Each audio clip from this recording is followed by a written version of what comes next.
Hey everybody, hello and welcome to tonight's Get in Tune.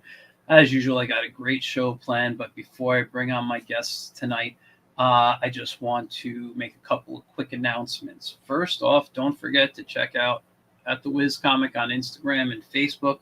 New Wiz every Wednesday. Um, that's number one. Number two, I've had people reaching out to me about my Monday night live draws, which have been put on hold uh, since February. I do plan to bring it back. I just have other commitments right now that I can't do it, but it will come back at some point. Also, for those who watched last week or paid attention to what's been going on lately in my world, I did 90s Con last weekend. It was an incredibly fun show. I got to host two wonderful panels. One on Saturday morning cartoons with Jeff Brennan and Rich Maruzio, and another one with Tyler Green, who is a special effects artist who was on the show Face Off from Sci-Fi, years back. All awesome stuff. Had a great time. But enough about me and what I've been up to. Let's bring on my guests tonight. They are returning. They were on only a few months ago, but they have an awesome Kickstarter that I'm super excited to talk about. Let's bring on Dom and Lydia from Life on Saturn Comics. Hello. Hey. How you guys doing? Good. How are you doing? I'm tired, but good. It's been a long, busy couple of weeks. Same. Yeah, I know you guys have your Kickstarter going on, which already is funded and looks amazing. Thank you. I haven't even had a chance to really dive deep into it yet. I only know about it from what you talked about last time and the video on there. I will be having to join a tier though of backing. Much Yeah, we appreciated. appreciate it. So for the guys and gals watching right now who may have missed the last one, can you tell us a little bit about yourselves and who you guys are? Sure. I'm Dominic, I'm Lydia. and we're Life on Saturn Comics. We've been making comics for about 5-ish or plus years now. Yeah. Ever since we were, in our hometown up north, where they started an anthology called Trashburg Comics, which was, a bunch of artists in our small town, got together and made an anthology, and that's just what kind of made us want to do it. And when we moved away, we had to keep doing it, so we made our own anthology, and then we just started making our own books, and then submitting to millions of anthologies all over. We're almost exclusively anthology artists, but aside from Finnick, But yeah, so I'm the drawer, and she's the colorist, and at the moment I'm also the writer, but she'll be writing, before you know it. Mm-hmm. Awesome. Yeah, you guys have fantastic work. I love seeing your work in person. I'm excited to see this book when we get to talking about it in a moment. But yeah, I'm sorry. I'm looking off screen at the Kickstarter page, getting all my questions percolating in my head there. It looks like you're looking at us from our perspective. See, yeah, that's the thing. My camera is at an angle. It's right here, but I look at you on a screen. So over to my right, which is the screen left. So it's the way my setup is. It's it's a little messy. But yeah, and when I look down, I look at my Cintiq. So it's I use as an extra monitor during the show. So sometimes it looks like I'm ignoring it, but I'm doing other things on this screen, looking at stuff to talk to you guys about. But anyway, yeah. So now you pronounce, is it Finnick or Fennec? Fennec. Fennec. Okay. Yeah. Fennec. Okay. I'm gonna jump on early and show the Kickstarter because man, this looks good. I wish I could play the video, but as you guys know, on a Mac, there's always some weird audio issues. And where is it? It's right up there. Check this out. Just this title picture that you got going on right here. I mean, it looks awesome.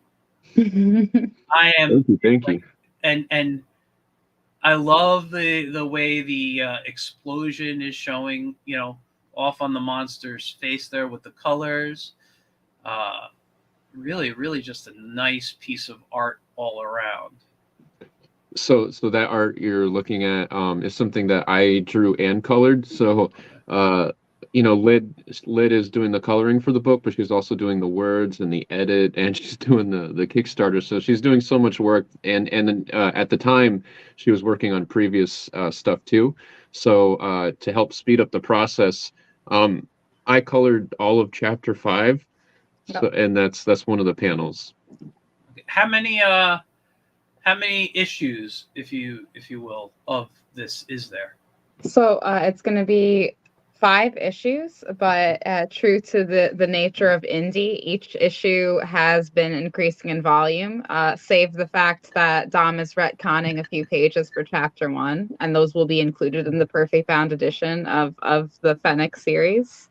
Okay. So it's over 150 pages with all 5 issues. And does this book collect all of them, or is it a? Yes. Okay. Yes. So people, it's an option to buy digital format of just the first issue if you want, or you could get all 5 issues digital. It's to make it accessible for everybody. 1 second.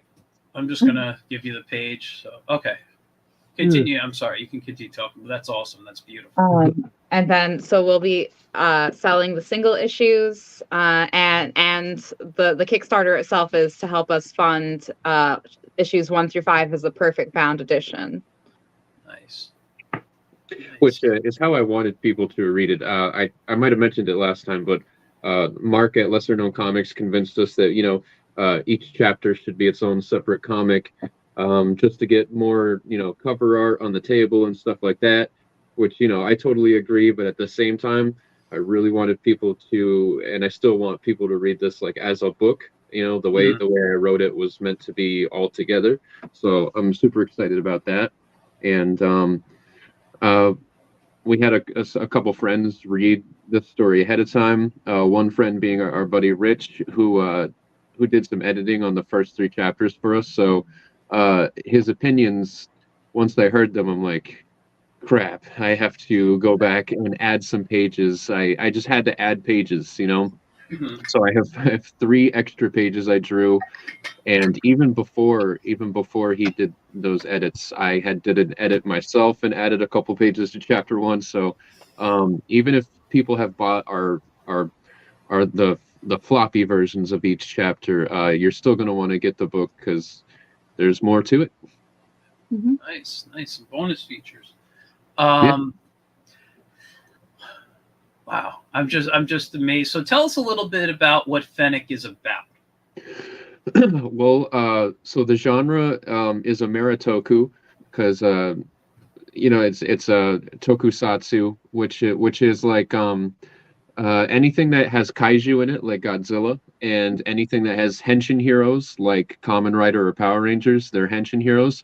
So that's the genre of tokusatsu, but generally it's usually aimed towards younger audiences. So as a younger audience who grew up into an adult and still loves the genre, I wanted to make an adult version of a tokusatsu story. So that's the genre, and Fennec is about a planet that is rotating closer to the sun, and the polar caps are melting, and as they melt, they are flooding the planet, and there's only 3 islands left. And if that's not bad enough, the melting ice unleashed ancient kaiju that are attacking the islands that remain, and so people are drowning, starving, dying off, and being attacked by kaiju. And our 2 main characters have just discovered a power that is triggered by generational trauma, and they figure out how to use this power to save their people and fight the kaiju. Very interesting. There's just a lot to think about when you say. First of all, I want to see this movie. I want it just sounds so much fun. Oh wow! I mean, you're naming stuff that I love in general, but yeah, wow. let's look a little bit at the Kickstarter, and because I had questions that I thought about, but I didn't write them down. I'll be honest. And now, with all the information you just gave me, I don't even know if those questions are even good to ask right now. So let's take a look at this Kickstarter, because this is exciting. This right here, just look at this piece. Yeah, that was a fellow LKC member in the LKC family, Reese Jenkins. He did Deuces Are Wild, which is his first series with his son. I think they've worked on it throughout COVID. And he takes a lot of inspiration from John Woo films. And when we saw his art and Deuces Are Wild, without even knowing where his inspiration came from, we just knew that it was the perfect fit for Fennec. And we reached out to him about doing some cover art. So it ended up being so cool and the perfect image for the Volume 1 collection. Yeah, it really conveys what we're looking for.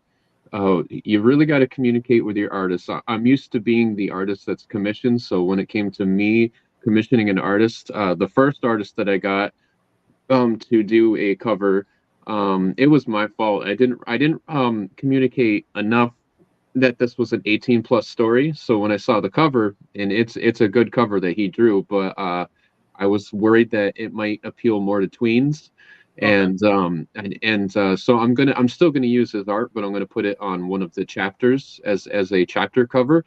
But as the full volume cover, I needed like an image that really appealed to adults and showed kind of a more serious side to the story. And I think Reese really killed it with this one. Yeah, no, it's beautiful. It's beautiful there. Wow. Yeah. Let's keep going down here. Now, let me ask you this. Now, I know you said you wanted to do an adult version, but if this genre is geared more towards kids, why go in the adult, target audience? Because I just have more adult things to say, and the thing is with when you're tackling, and also a subject that I like to tackle a lot is generational trauma or childhood trauma, etc. And when you tackle those things and you talk about the kind of things that people do as they grow up in their routines in their life, or their addictions, or whatever, it's not a pretty thing, and it's not something you can show children easily. And I mean, there's plenty of genres out there that appeal to children, but adults use that. I mean, I wish I had a good example to give right now. Well, it feels a little metaphorical for me also, because we've been learning a lot about complex trauma, and generational trauma falls in line with complex trauma, in that you get to a point where you're an adult and you have to, what do they call it, reparent yourself, so that you could be, a fully functioning, fully formed person, and you're not continuing that pattern of behavior that you inherited. So it's almost like we're taking something for kids, flipping it on its head, because we're still kids inside in a way.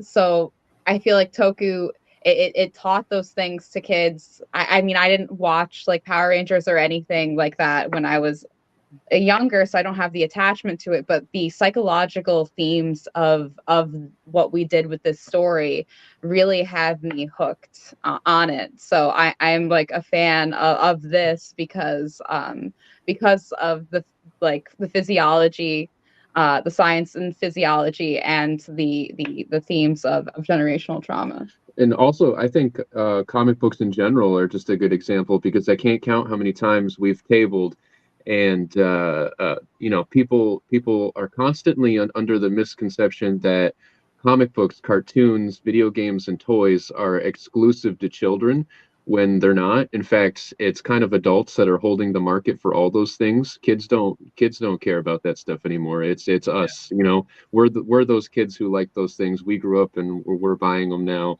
So anything that was for kids is for adults now. Kids have different interests. Yeah. Interesting. Yeah. Let's keep going down. This is one of your covers. Yeah. Very nice. And we'll get people who come to our table, and they'll just be like, we'll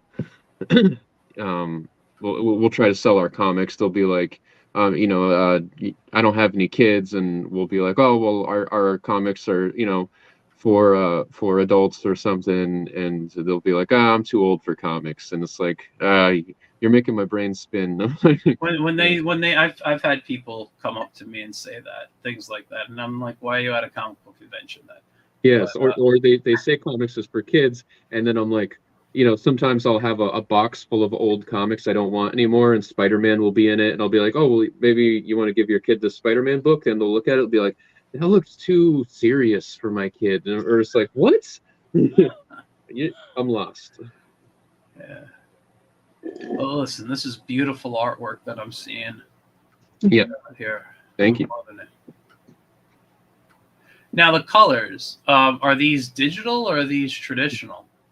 So this is a mix. Chapter 1 was digital. Chapters 2 and 3 are physical. So that's Prismacolor on Bristol that Dom colored. Yeah, because I'm getting the feeling there's a difference in a little bit in the way some of the textures are. It's analog. Yeah. All natural, baby. This is chapter 4. So this one was done by Eli Five Stone. He's done a couple runs of The Tick. He's a really good artist, and Lid colored it. Nice. Nice. I like these things.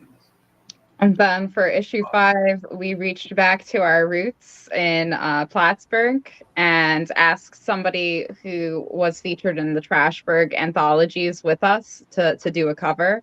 This is Bridget Anthony. She's super talented, and I just remembered her style distinctly from the several Trashburgs that we did together. So definitely had to include her in something. And that cover made me angry with my own creativity, because I have a character that grows big, and I'm like, why didn't I ever think to have her hold Fennec? Like what the heck? What a good idea! And now I'm gonna do that. Interesting. So now you're showing some designs. Now I'm really bad with the pronunciation of these names. So Henshin is what you're. Is that okay? Yeah, Henshin means transformation. So Henshin heroes, transformation heroes. That like Kamen Rider, Power Rangers, Beetleborgs, and Ultraman, and etc. Yeah. Because in the video that you show, and you guys let me put this in the comments while I'm here. So the viewers can go check out your Kickstarter.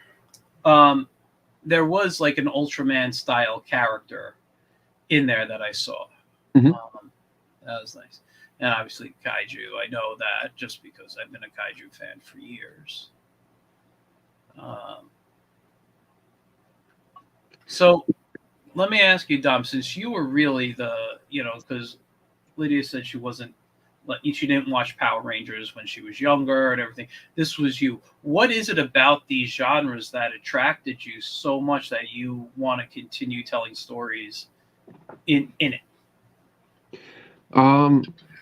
Yeah, I think it's just the stories in general, because I'm not entirely sure what it was about the genre, because I know when I was a kid, like I like Spider-Man and Batman, etc., but there was something about the tokusatsu heroes that was like, those were just more interesting to me. That's the style of them, the music that was attached to them, and the stories, like Kamen Rider, for instance, is he was created in a lab, and he escaped, and his whole goal is to fight the creations of his creator, and just like messages like that really like resonate with me. And what's cooler than like heroes whose primary villains are like giant monsters and stuff like that. I was very much so a Saban kid, Power Rangers and the Mystic Knights and Beetleborgs and all that stuff was heavily marketed to me, for sure.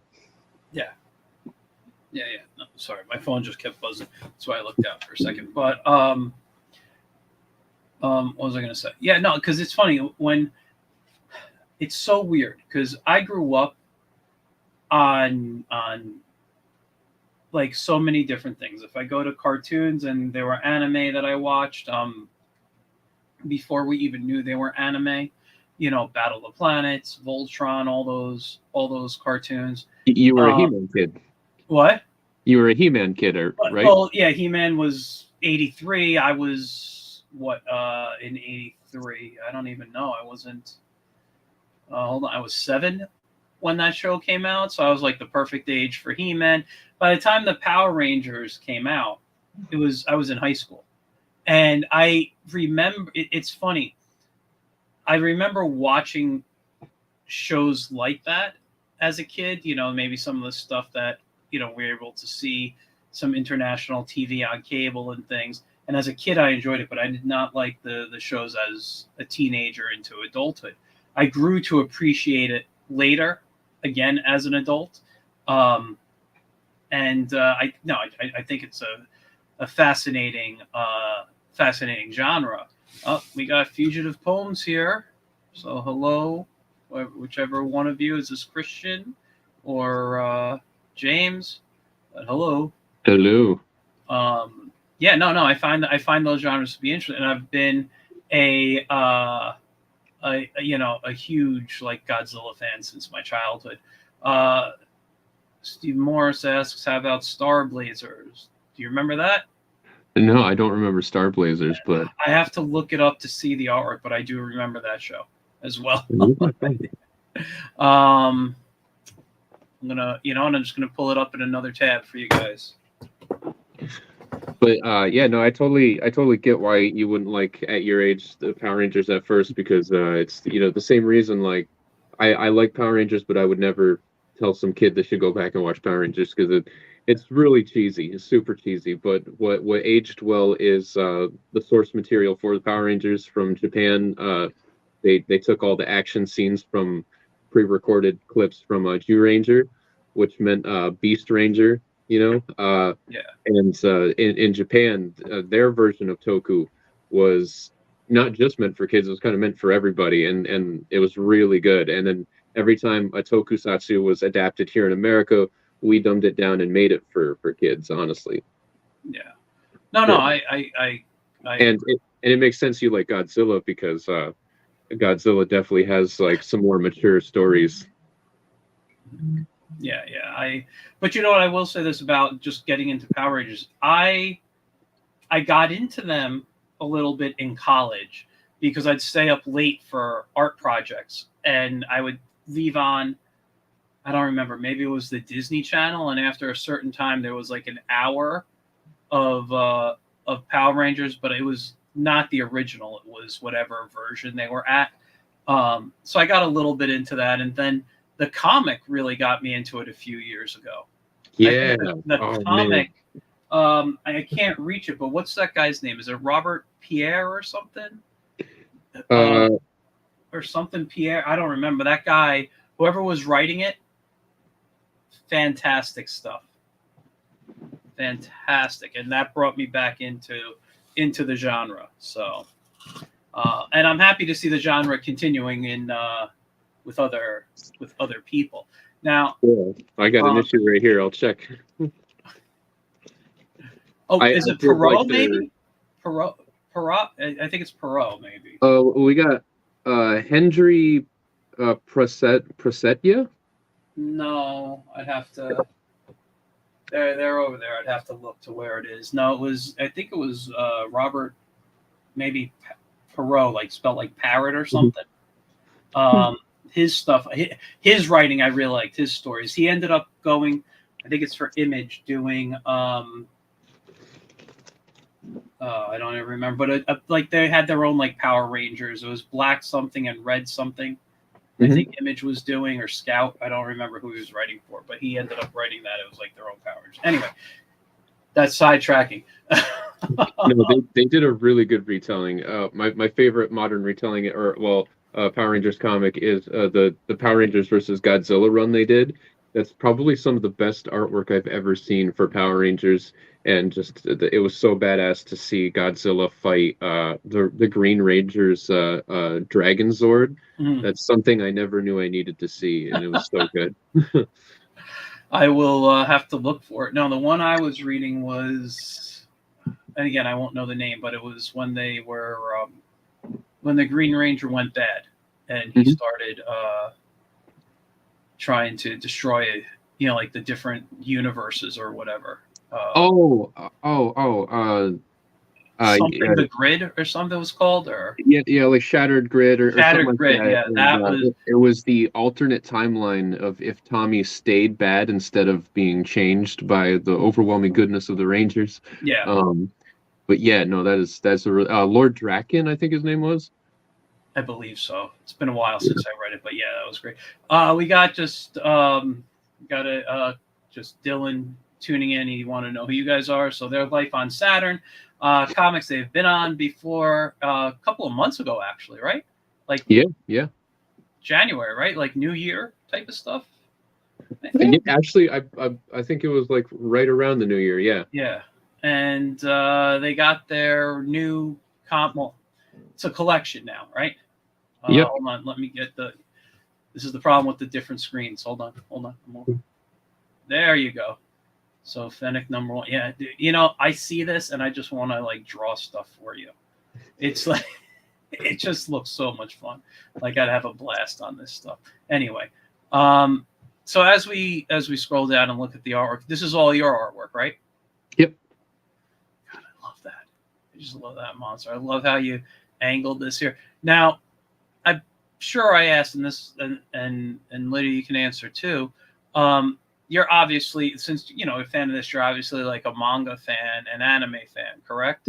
Mhm. Yeah. So Yeah. when you were saying how you wanted everyone to read this book kind of in one format, you kind of planned this out as almost like how a manga would play out, a large format, you know, contained story that could probably be to be continued by the end of it. Exactly. And this Okay. is to be continued at the end of it, honestly. Look at that right there. I love the shattering. Continue talking. I'm just going to geek out here for a moment. So like I said before, this takes place on a dying planet that's rotating closer to the sun.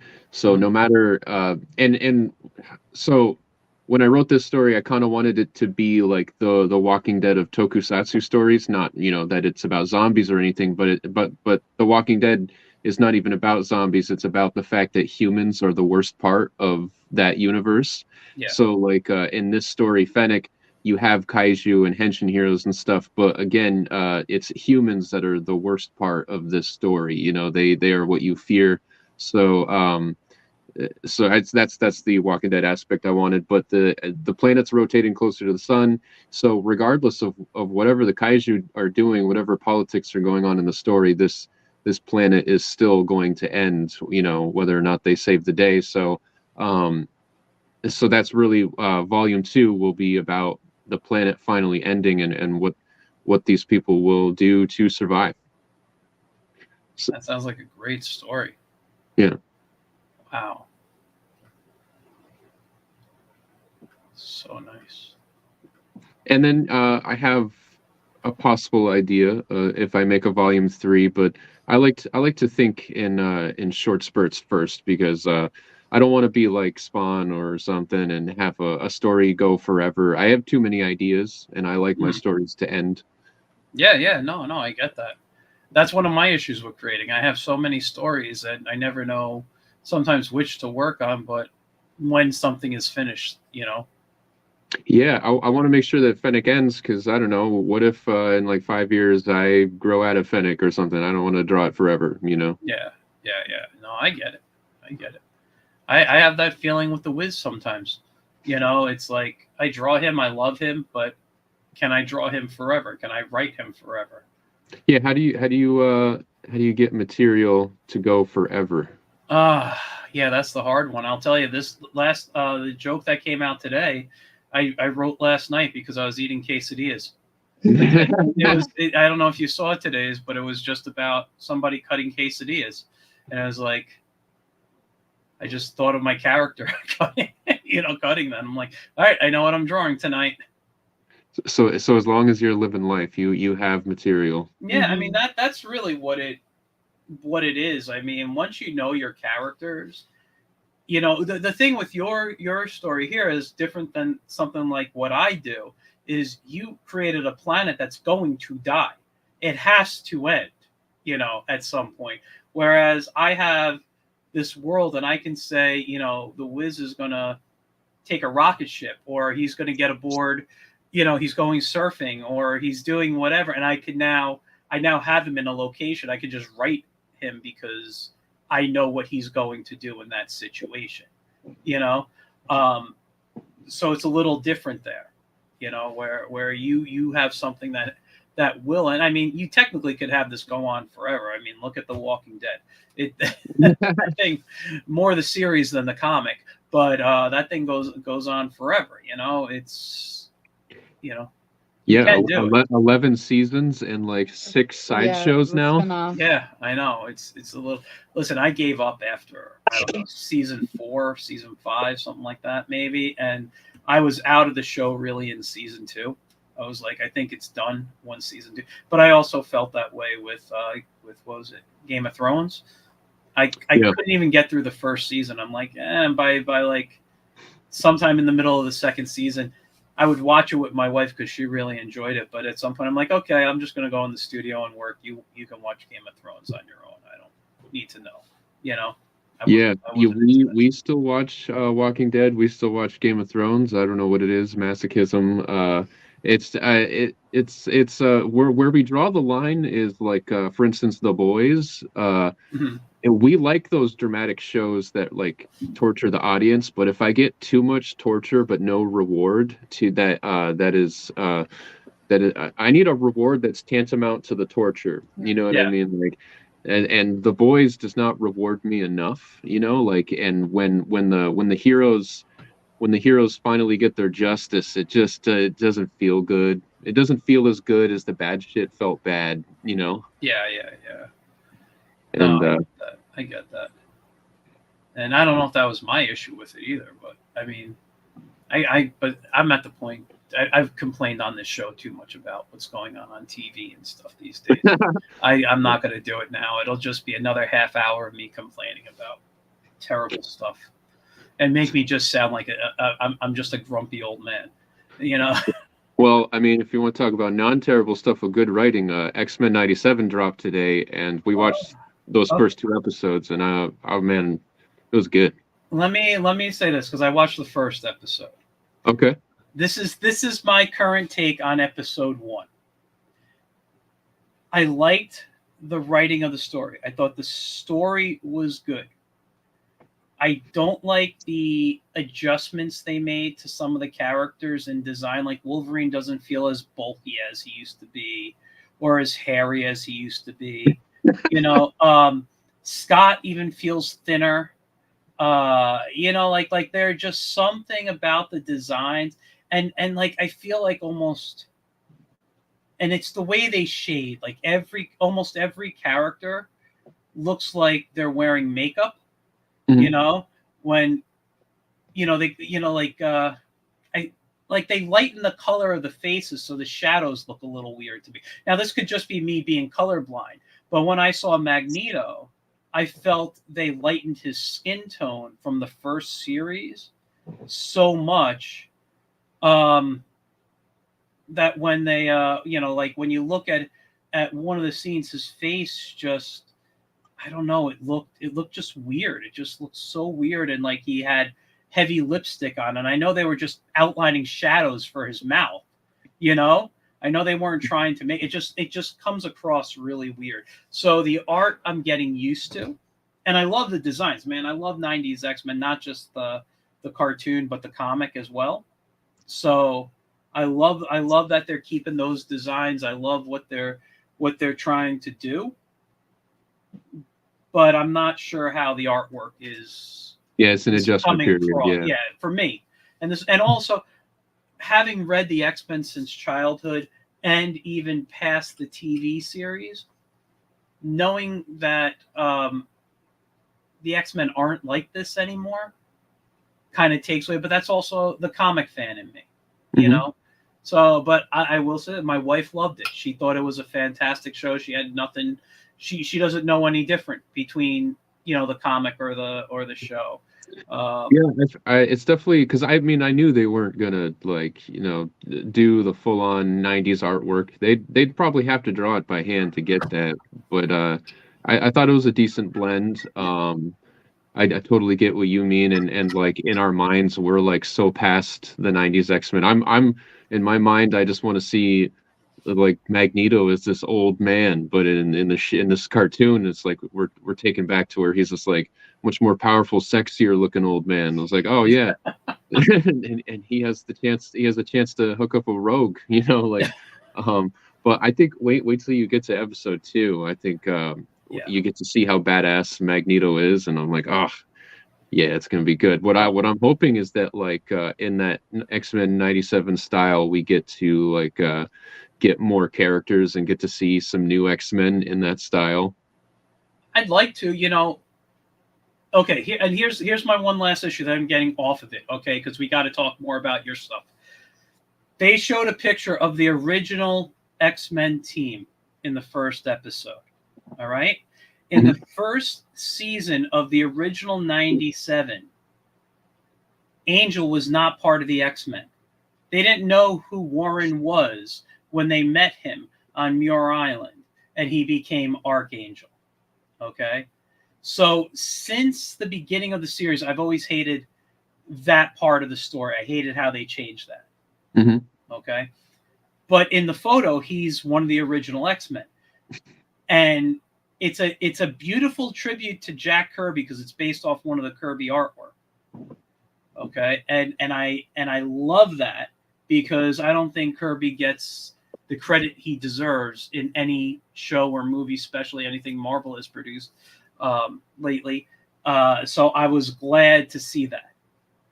And although I love the piece of artwork, it's still broken on the story, And that's been bothering me since the '90s. So I'm just gonna.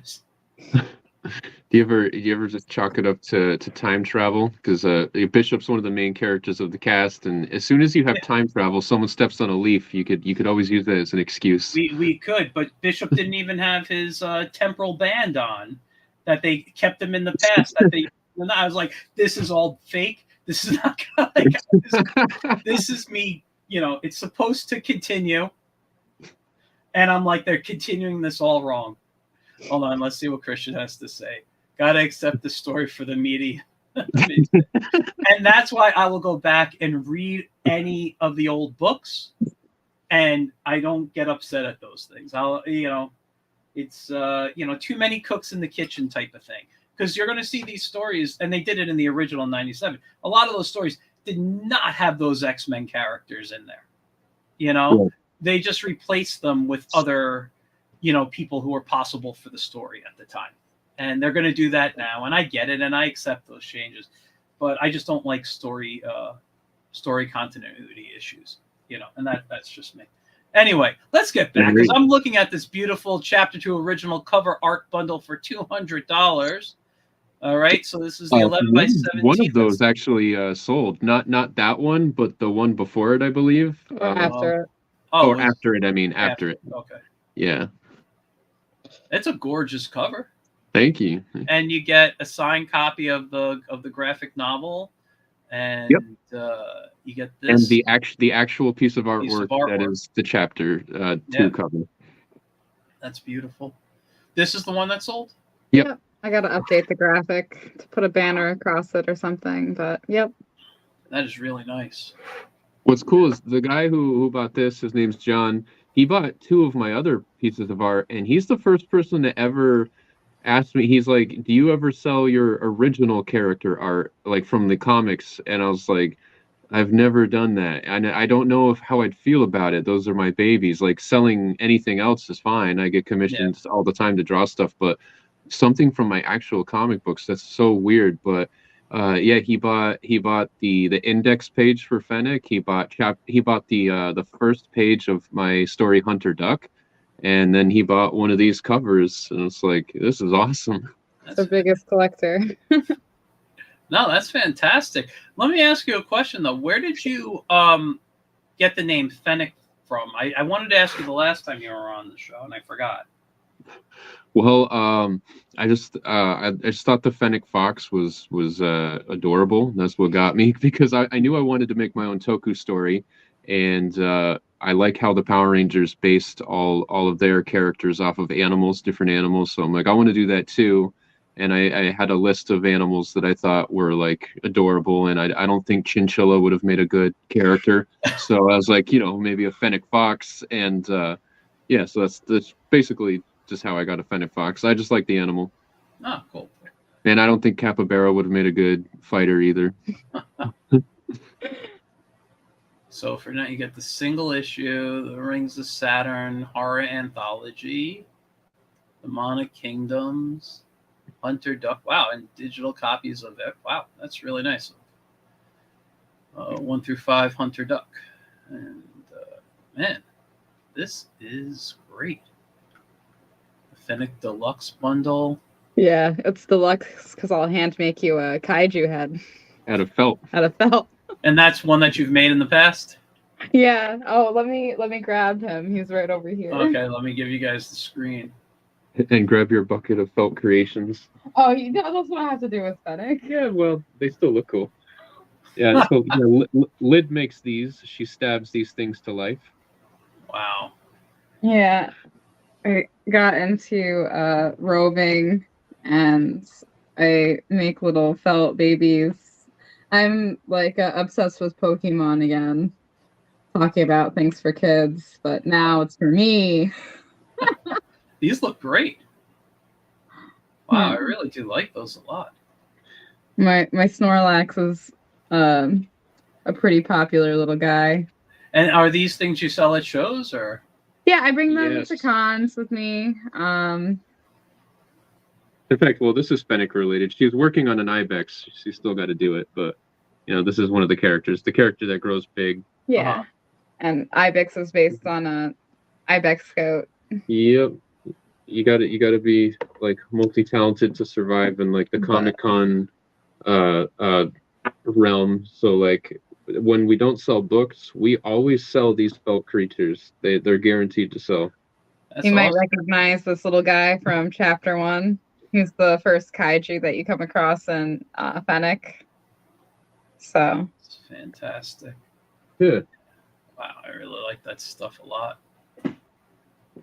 Kaiju Felt Charm, the Fennec 1 through 5 bundles, so single issues, sticker pack, postcards, and digital copies of the comic. Wow.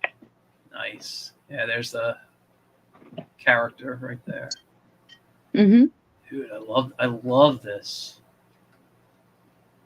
And then being that Reese did the cover for the volume, I have a Reese pack here. You get issue 1 of Deuces Are Wild, and a poster that he did for Either Them or Us, which is I don't remember the second person who wrote it, but Mark Bernal is tied to that project. It's one of his books. So nice. Wow, this is gorgeous. Like everything here is fantastic. I just want, like, I don't know. Yeah, like I said, I don't know what tier I'm doing yet, but man, I want something. And all the single issues, postcard, and digital copy. Beautiful. Yeah, so it's like you could get the volume where you can get all the single issues. Some people like having all the multiple covers and stuff like that. Yeah. No, I get it. But you know what? I feel if I'm going to do this, I should be doing something that has the volume, because that's the way you designed it to be read. Yeah, absolutely. So yeah, go ahead. It's definitely what we prefer people to do, but to each their own. And it will have all the extra pages to chapter 1 that enhance the chapter and stuff. Yeah. Like I said, if people want to come in and just get issue 1, everything helps us print with printing the new edition. So you either get a little taste for it, or you could get the full volume and experience the whole world, the whole world of Fennec on Yeah. Sabaiba Islands. How long did it take you to do these 5 chapters? He's been writing, and we've been compiling it for like 4 years. 3 years.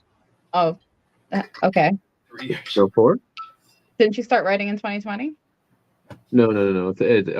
I started writing Fennec because lesser known comics, Tales from the or something from the Dispatch, And Snowy Denworks. and Snowy Denworks was working on an anthology together. These 3 companies teamed up together, and everyone, but anyone could submit to their anthology, and so I wrote a 10-page story called Fennec, and I submitted it. And Fennec was originally just a 10-page story, and then to boost my ego, they said that we had won, and I was like, what are you talking about? That was the And only reason. apparently, like 4 of the stories in this anthology won like a $500 printing voucher with lesser known comics, and several copies of the anthology to sell, and like all this stuff. And I was like, oh wow, they really liked our story that much. And then I just felt super inspired to keep writing it. And the next thing you know, I'm like, I've got 5 chapters, and then I've got like another 5 chapters planned out, and just yeah.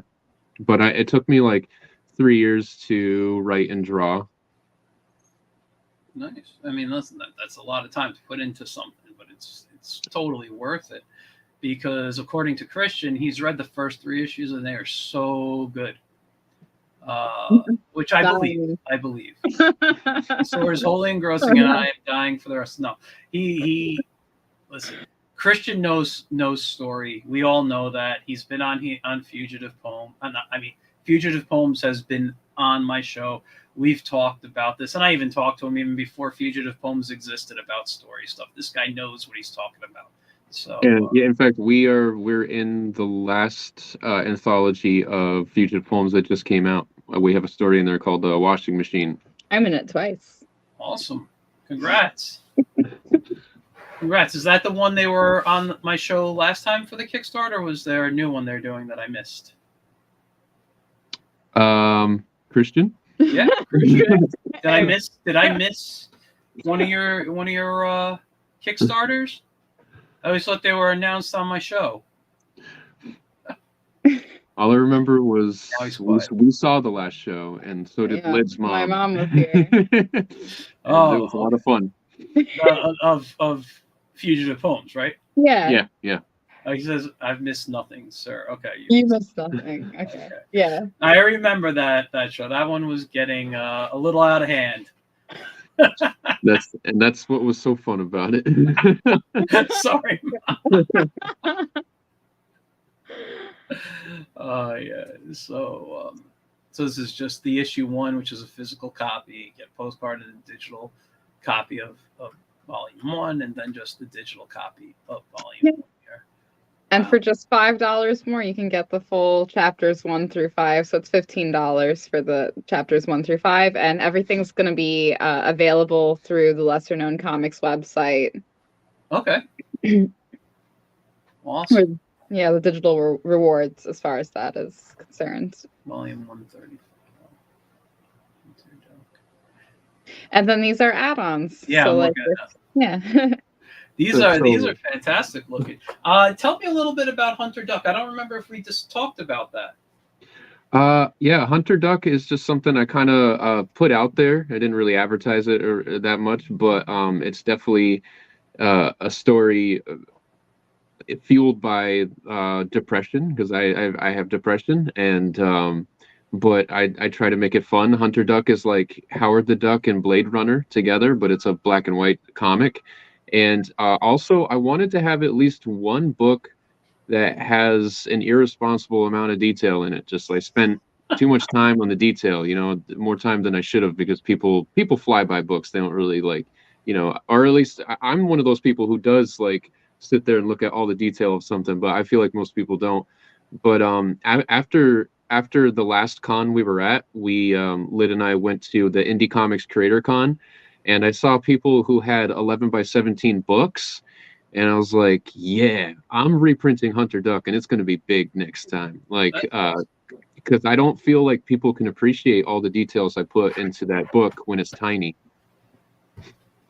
I can understand that. Yeah, I mean, I'm one of the people I look at all the details too. Um, but I stop. There are so many books I start and then I have to go back to reread because I stopped because I ended up just staring at the artwork and flipping through pages. Same. Sometimes I have to read a book 2 times. Once is I have to read the artwork. you Yeah, know? exactly. Nice. I have an artist edition of Todd McFarlane's Spider-Man run. Uh-huh. It's a huge book with his 11 by 17 scans, and it took me so long to read that book. I don't know. The only thing I have two 11 by 17 books. I have an old. Well, I think it's 11 by 17. I have an old one of the old like Marvel Treasury books of the Hulk. One of the Hulk issues. I think is that 11 by 14 or 11 by 7. I don't remember the size. But I remember back when I was a kid, and I wanted to get into comics. I don't know how old I was, maybe 12, 13 years old. And my dad surprised me. He called up Marvel Comics and they sent me a bunch of comic books and things. And I have the Marvel tryout book from the 80s still, the Marvel. I don't know if it's near me to pull up, but it's the Spider-Man on the cover. I think Doc Ock is grabbing him or something. But yeah, I think that I used to flip through that. I loved it. Wow. But yeah, that's it. I don't get. Let's see. Now this isn't 11 by 17, but you mentioned you like Jack Kirby. I highly recommend this. This is Destroyer Duck, the graphite edition. Yeah, I gotta check that out. I've seen that. Yeah, this is a great book to flip through. Seeing his pencils and Kirby. You can tell he didn't draw ducks before, and it has such a charm to it. Yeah. Like I like the way he drew the beak. Like you can tell he's figuring it out, and it's just like I love it. I love it so much. That's great. That's great. Yeah. I'm gonna have to check that out one day. I have no more room for books in here. Yeah. I just to give a little shout out. And I'll give myself the screen. I even bought stuff at 90s Con. Here's a little Dick Tracy pencil case I got, and it's old school movie. I'll give myself, but I have no place to put it. It's blocking my mouse. That's awesome. Like the old school, you get to keep your pencil standing up here. It's all fun stuff. But a couple of quick chats. This was a Kickstarter. This is Astron Star Soldier, Tom Siaka's book. It's a reprint of the book that he did back in the 70s.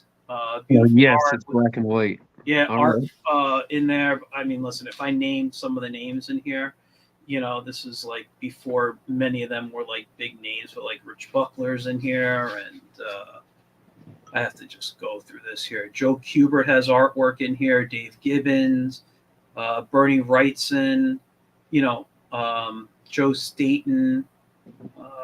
So tons and tons of different people in here, which is fantastic, and it's just gorgeous artwork. And also, if you watched last week's show, John Rose sent me the books he told me he was going to. So I got these I got to go check out if you're a Snuffy Smith fan. Oh yeah, I saw this. Yeah, I got to go check these books out. I haven't even had a chance to thank. I just opened them up shortly before the show started. I got to write him back and tell him thank you. But if you're watching, John, thank you. I will be sending you out copies of some of the stuff I told you, the Wiz book and stuff. Yeah, that's something I never hear you talk about much. Is like you draw the Wiz, which is kind of like those kind of comics I used to see in like the Sunday papers and stuff. Like, yeah, that's what. But you read a lot of those kind of comics. I have tons. I probably have. God, it's hard to. I have a whole shelf. I'll see if I can turn a little bit. It's hard to see, but back there is a whole on top of my bookcase. Those are all comic strip books collections, and they're just piled on top of each other. And then I got 2 full bookshelves, one on that side over there and another on this side of comic strip collection books. I love reading them. I will tell you, I think everybody should be doing a comic strip, and not because comic books are terrible or anything. I love comic books as well. I just think having a regular strip out helps build an audience and helps keep your name out there to fans. Every week the Wiz Instagram page grows. The people sometimes write me about it. I'll probably get on the low end maybe 3, on the high end about 6 or 7 messages about the strip a month. So I mean, I know that doesn't seem like a lot, but compared to not being syndicated, I'm not a syndicated cartoonist where it's out in everybody's face. I'm not. I do it once a week, as opposed to daily or 3 times a week, which other strips do. So I think for myself, I'm happy with what I'm getting back. Nobody's writing to me, "This is terrible." So I'm okay. People are enjoying it. I talked with a friend of mine today, and he was, I won't say the name, but he even said to me, he said, I can put the Wiz up there and hold it up against any newspaper strip, and I think it's equal to or better. Yeah, agreed. So thank you. I appreciate that. I see all my flaws. I'm the one of those people where I did a good joke, but here's every mistake I made along the way, and that's how I see my strip. But I think every artist.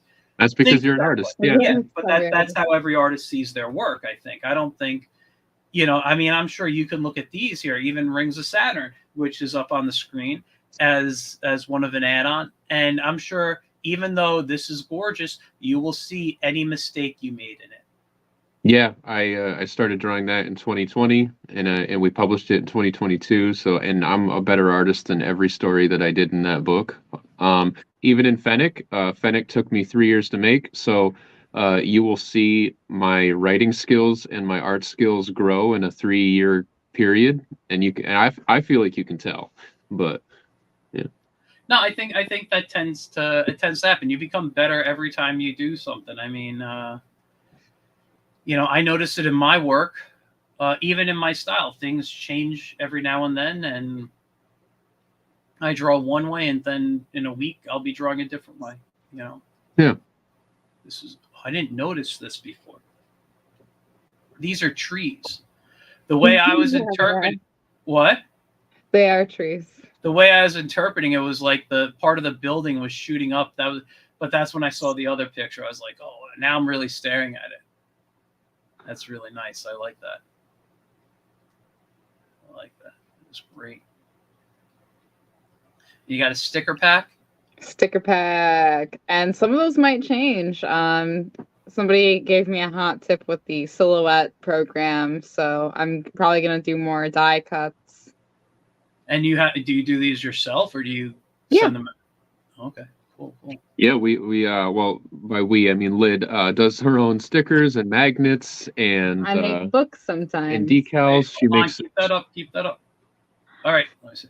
So this is Dom's sketchbook for Inktober of 2023, featuring one of his most popular drawings on the cover, and then he had this kind of hard to get the lighting to do what I wanted to do here. It's getting washed out, but that's nice. I can see it. Yeah. Wow. Oh, okay. There you go. Hold it at this angle. Yeah, there we go. Yeah. Wow. And so I took a bunch of his prompts and I made a 24-page spread, including the covers, and it was my first time collating pages from InDesign. It involved computer science. If you ever need help with that, let me know. I used to teach page layout and working graphic design for 7 years professionally. That stuff's nothing to me. I wouldn't have made it without Google. I will say that. it told me what folder to add. They gave me the line of code to add, and I was off to the races. But it did take me over 16 hours to figure out collating from InDesign, because what you had to do was make a PostScript file, and then you had to convert the PostScript to PDF, and then I finally had a production file 16 hours later. It happens. It But does. now I can do it for other things. So this was actually when we went to ISO3. I was pleasantly surprised that a lot of people were inspired to see his sketchbook alongside the this little zine here. So I made like a little video of me constructing the printed pages. And hopefully it inspires other artists to make things like this at home, because I don't know. We have an inkwell printer, an Epson ET8550, and depending on the printing settings and the type of paper you're printing on, you could do some pretty nice quality things on your own. No, it's And nice. I mean, it was a little bit of an investment because you have to get the printer, then you need like the guillotine cutter, or you could just do a ruler and a razor, but I definitely would prefer the guillotine cutter. And then the long arm stapler is finicky, but Let me tell you, you're talking exactly how I started in the industry. When okay, we're going back. Let's bring me back on screen here, and you let's got some zines? Some whiz beans. No, I don't have whiz zines, but where is it here? This is the first plunger pup book I ever made. All right.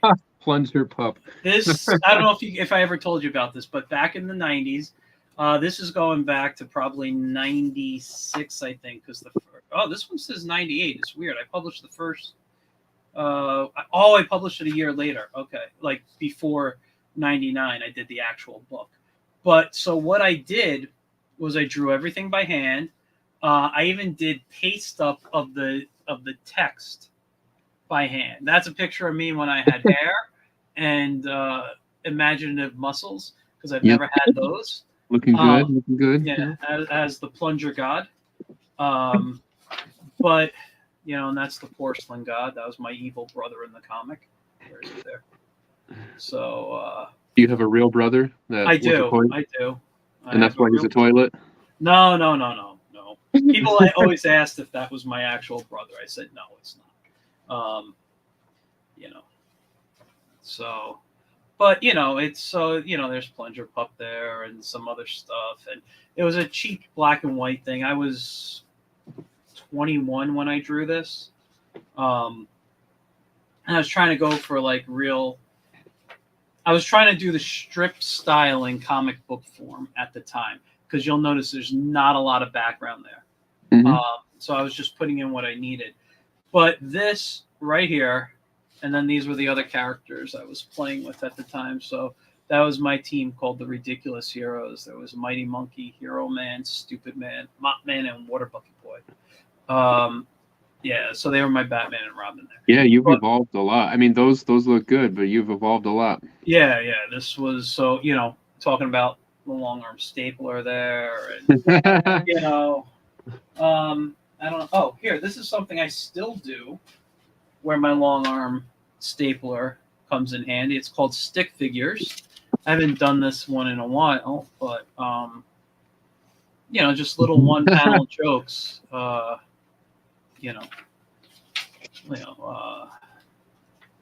have anything else in here? Just a couple of stupid little pictures about a stick. Stick is the character. Yeah. That's great. I like that William Shake stick you had there. That was great. Oh yeah, that was. It was called Stick Figures Shakespeare. If you break me, do I not splinter? So.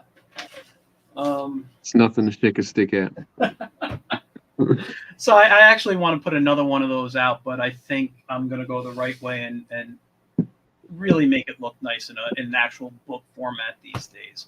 But yeah, so I used to do things like that all the time. put jokes together that didn't sell or whatever, and just turn around and sell them at shows. Mhm. But yeah, that was my stuff. But yeah, I that was how I got in the industry, was making all my own books by hand. Mm. So and they're still very popular at some shows. There was a zine show a few months back. We love zine shows. Yeah. We want to do I, more zines. yeah, I've never been to it, but I had a good friend of mine, good friend of the show. If you guys ever met Ray Felix, Ray Felix was at the zine show. He's Which the one who one? told me about it. I don't know. It was in the city. I don't know if it was in the Bronx or if it was in like just New York City on its own. Okay. But Mocha that just happened is very big on people making their own actual books or other products to sell. Were you Yeah, guys? Did you guys get we were there. Oh, how was Mocha this year?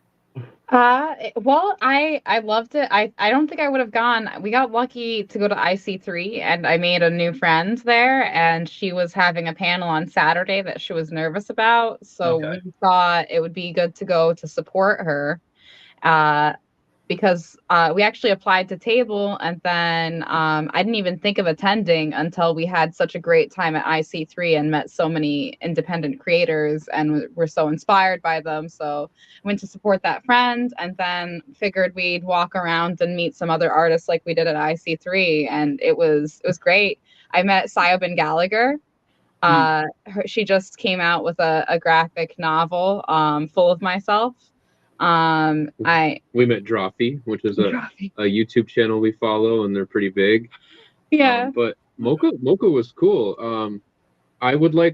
I never want to go again as a person who walks around, because it's too much chaos and you can't enjoy a single table for I'm two still gonna make freaking him walk. seconds.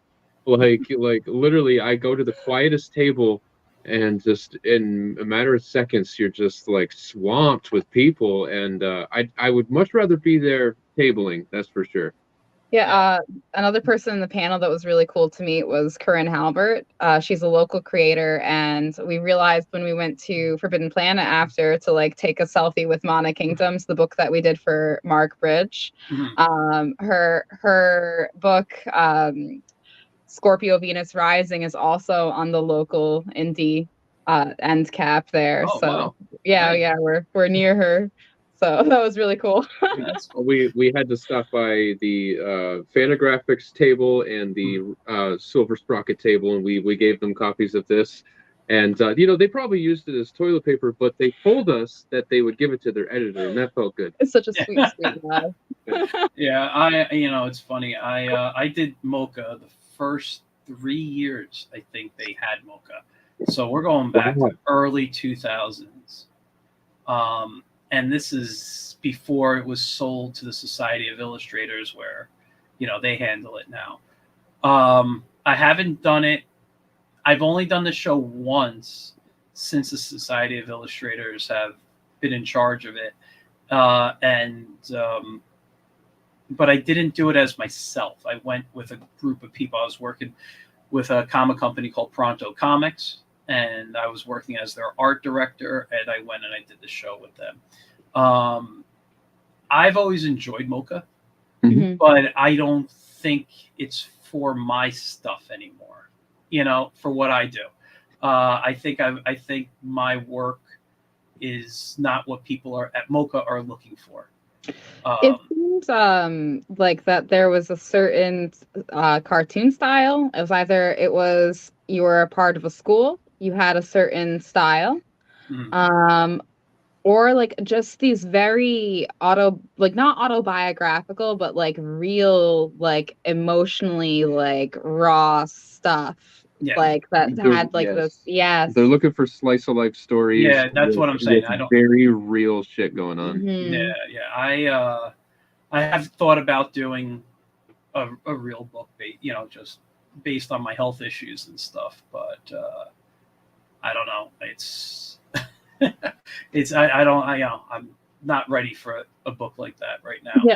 One thing that they said in the panel that was gripping, because the panel was women doing gross things, and something about like when it comes to like autobiographical or even just slice of life, if you're not embarrassed to share it, then it's not a good story, they said. And I was like, damn, that's hard. You gotta dig to your like most things that you're most afraid to share. And I was like, yeah, that's not easy. I certainly felt like we were a little bit inspired after Mocha to write that type of story, because before we went to Mocha, we were already thinking of writing one of those kinds of stories. And now that we see how many people showed up for those kinds of stories, we're like, oh wow. I mean, I got some ideas, but I don't even know where to begin to put together a story of that format. But it's funny because I was talking with a friend the other day, and just like you guys, you chat with your friends, and we're all industry people, and we all talk, and we all have different ideas and stuff, and we got on the topic of superheroes and how people in America look at comics. All they really think about, it's superheroes, or it's like Peanuts and Calvin and Hobbes type of stuff. They don't understand there's a whole variety world out there, filled with different types of comics. And but if you were in another country, it would be okay, because if you look at how manga has been influenced, or you look at the old Franco-Belgian comics, they weren't read just by kids. Those are read by everybody. And you got a book to show? I do, because you said other countries, and we're talking about this kind of story.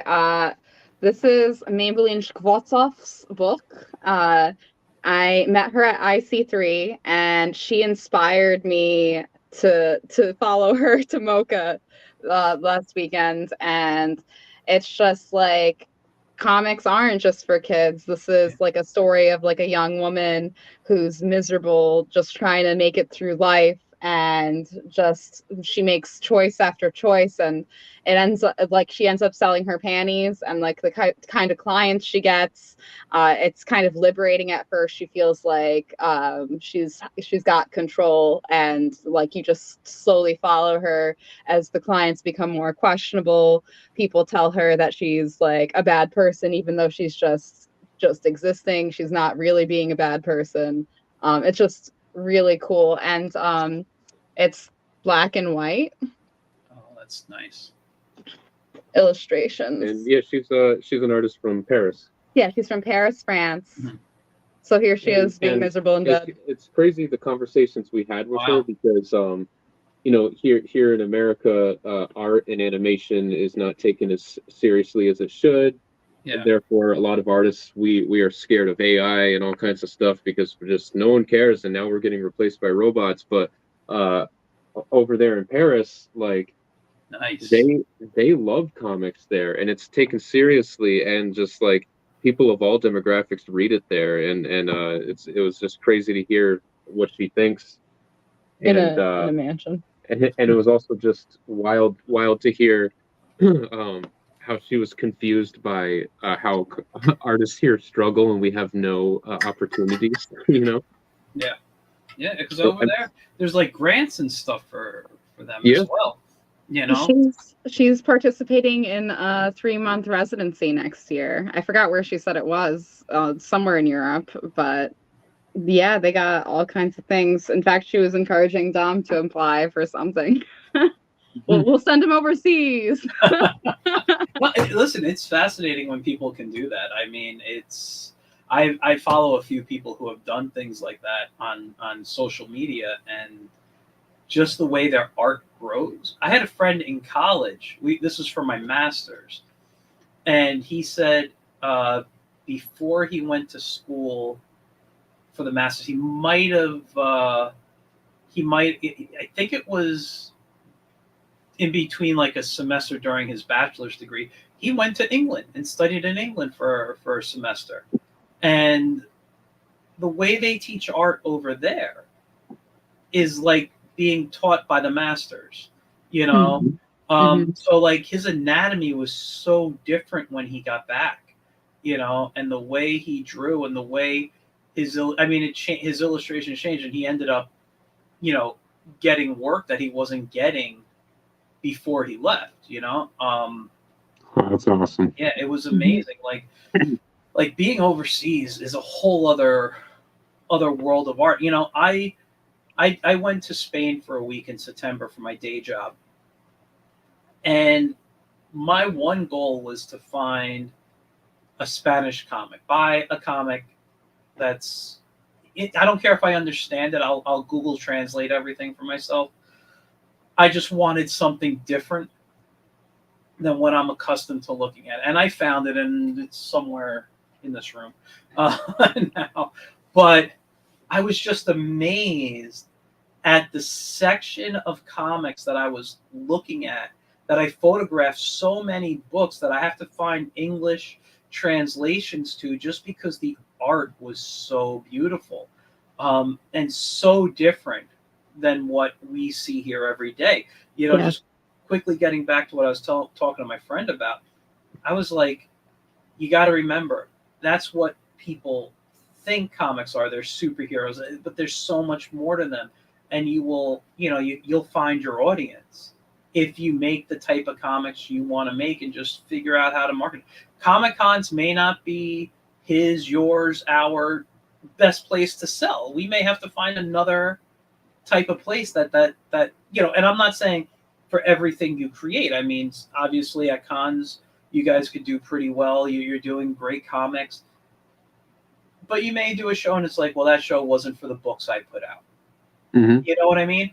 And for someone like me, I might be better at family oriented shows instead of specific comic book conventions. I might do better at like holiday shows where it's like near Christmas time, and I set up at a holiday show because people need gifts for kids or whatever, and I got kid friendly material. You know what I mean? So it's because what I do isn't popular at shows. I'm one of a handful of people who does this and feels the wind as people pass your table. Yeah, so. exactly. No, when we always tell people, you don't go to cons to make money. You go to cons to make connections. Exactly. And Friends. to make friends, because what we do to make money is we table at like flea markets and shit like that. Like that's how we make our money. You have to find places that are unconventional or not necessarily for artists for us to make money. Like the Woodstock flea market. We go there every summer and we do really good. And but even there, you get the people who have the comic stereotypes, and again, they stop by and they're just like, they have many comments I hate, and one is like, oh, I don't really like superhero stuff, and it's like, I've got a table full of books that we've made. We have several titles, and only one of them is superhero, and that's Fennec. And it's like, did you look at the other titles? But yeah, no, I know exactly. Yeah. You mentioned Spain earlier. I don't want to obsess too much because I could go forever about this creator, but I found Maria Lovett recently, and she's a Barcelona-based artist. Okay. And for me, that just makes so much sense why I was attracted to her work, because with it being northern Spain, so close to France, like with the Art Nouveau movements, like I realized that a lot of her art kind of like has that Muka quality, like where it looks like it's a theater poster bill. Mm-hmm. But she did the Faithless series. She has a book called Insecto that I'm not sure came out as an English publication, but I'm going to try and find it in Spanish because I could read Spanish well enough. And then I just picked up Porcelain, the American adaptation, but I'm going to also find that one in Spanish because they deleted a lot of the stuff from the beginning of the story, and she's serializing a story called Crave right now that's coming out every month. But Image, right? Yeah, is it Image? Yeah, it might be Image, but it's just so good. I love Maria Lovett. No, that's great. I don't know if I'm familiar with her. Just because I don't talk about where I work for my day job, I won't say what I was doing in Spain. But but here's the thing. My company is owned by a much larger company located in Madrid. Okay? Okay. There was a big art event out there that I got to go to, and I met a lot of different artists. It wasn't like tons and tons of artists. I'd say maybe there was a good 10, maybe 15 artists there, but they all were doing such different things, and it was so cool to see because not everything was comics. You know, there was like one or two artists that were like legitimate comic artists in over in Spain. The rest were doing, oh my god, like etchings and beautiful paintings, and this weird, I couldn't even describe it, but like a mixed media where they're mixing traditional computer, reprinting it out, and doing other stuff. It was just like insane stuff. But there was this whole seeing different directions of like where creative technology is going. Like there was a whole bunch of things and stuff. And what was funny was that bookstore, because it was my last night in Spain, and I still didn't find any comics. Every comic shop I had my taxi take me to was closed down, and I had to find something else to go to. But poor taxi driver. but there was a bookstore right across the street from the event, and that's where I saw all these comics. I mean, and I will say a lot of them did have that classic Franco-Belgian style, almost like a Peo type of clean line, the Smurfs. Yeah, the clean line. Which I'm really attracted to as an artist. But everything was so, even though it had that similar style, there was so much that was so different about every comic that I looked at. And I was like, if I had the money and the room in my luggage, I could literally buy 30 books right now, and they were all beautiful hardcover. Like it's so different how comics are seen outside of America, Oh, wow. I could talk about this stuff for hours. Now we want to move. Now we're at least going to visit. We'll visit our friends and we'll check out Paris, and who knows. The big thing I'll say about going overseas, specifically a place like Paris, watch where your wallet is in your pocket. I get that. Was that on Euro Trip where he has the vest? Oh yeah. I get the Euro Trip vest. It's like a vest wallet. It's a vest wallet. It's just be careful. That's it. That's the big thing. Listen, it's the same advice was given to me going to Madrid. Wallet in your front pocket, and just very protective stuff. Phone in your front pocket.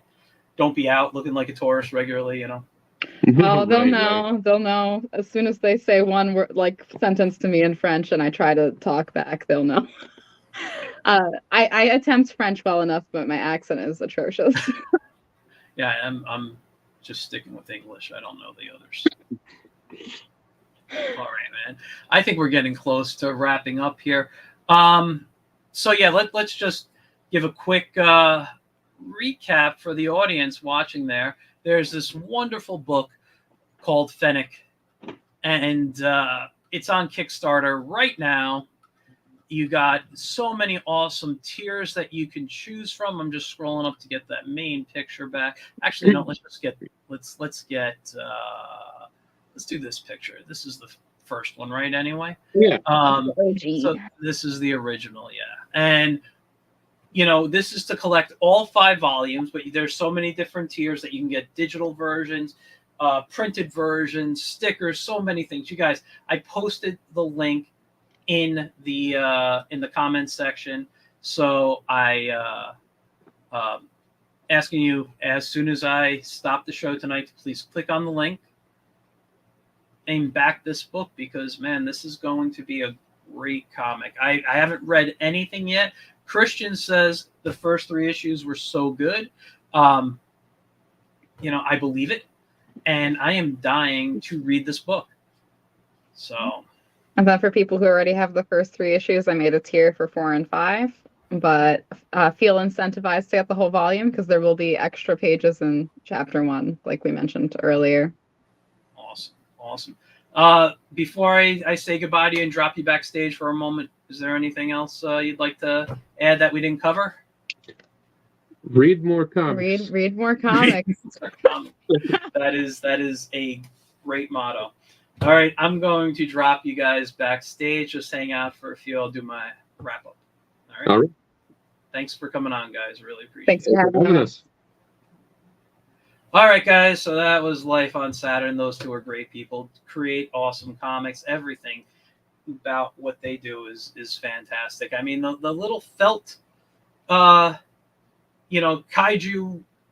whatever you want to call it, the little felt creature head. That thing was fantastic. I would not have the patience to do that. Anyway, guys, thanks for tuning in. I will be back next week with a really interesting book we're going to be talking about. So, yeah, guys, thanks for tuning in. Don't forget to look at The Wiz. And if you want, I didn't get a chance to do it before this, but go on to Amazon.com and either type my name, Michael Gracia, or The Whimsical Wiz into your search, and you can get a copy of my book. It's a collection of last year's strips with a few extra bonus pages. That's 56 pages of fun. All right. I will see you guys later. Have a great rest of your day. I'll see you soon.